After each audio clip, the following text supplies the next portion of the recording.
Eventually, all of the operation backend of our jobs will be mostly AI, if not completely AI. And so the main part that people will pay us for, the reason that they want to work with somebody is for that consultative expertise that we can provide.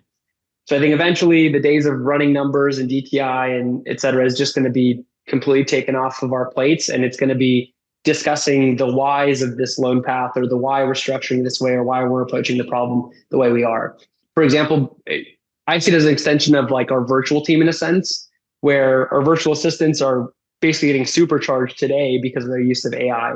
So even if they don't have the strongest writing skills, they can bang out a polished, beautiful email by having it run through ChatGPT or Gemini or whoever they like, to clean up some of the grammar, or clean up some of the things that maybe they're not as certain about.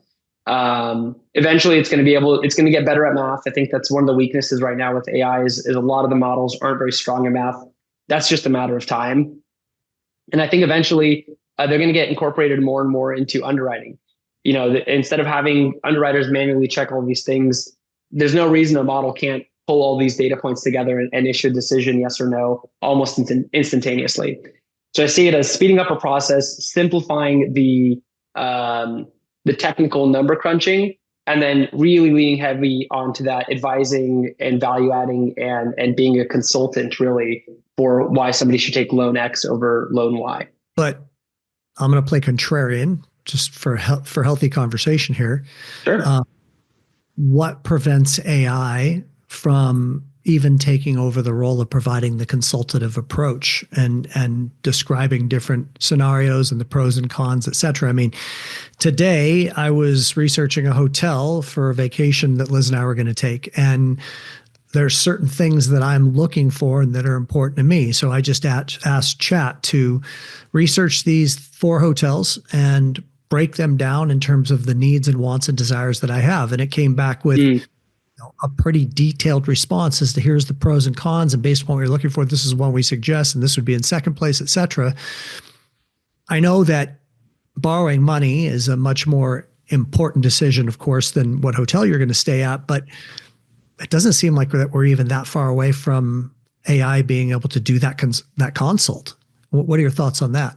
I think there's a level of trust that people, or a level of craving for connection that people have innately. And to the point, I'll consult all day what toothbrush I should use, if I'm going, if it's something inconsequential.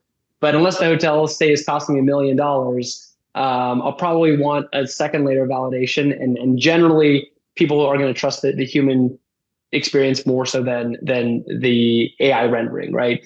Especially today. In the future, maybe that will change completely. I tend to think that for the same reason that you could use Chat as a therapist today, right? You could bounce your ideas and fears and everything, and it'll probably give you good advice based off of that.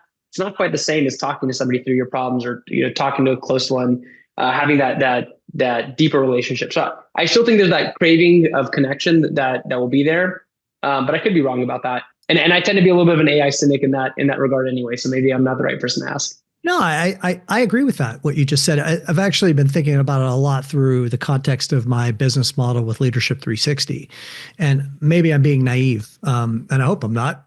But I'm like, gosh, I feel like Leadership 360 as a coaching program and the retreats that we do is somewhat insulated in the sense that, yeah, you could get the information, but that's an entirely different experience than actually being in a cohort of 12 people, being on retreat, being off the grid, being able to explore what it is that you're wanting to work on and get creative and have clarity. I mean, I think people are going to crave those kinds of environments even more in the future, where there can be that collaborative experience. What are your thoughts on that, though? I'd be curious. Yeah, I agree with that wholeheartedly. And I mean, coaching is a funny thing because, it's not necessarily information that's hidden, right? I don't think coaches are giving you the secret formula of anything, but it's the accountability, and it's the person being there to get you to the next step. And so it's the same thing in the loan world. Like you could seek out this information, you could do it yourself, but at the end of the day, you want somebody that's going to hold you accountable and basically guide you to where you need to go. And I think that's something that is much harder to replace than maybe the technologists tend to assume.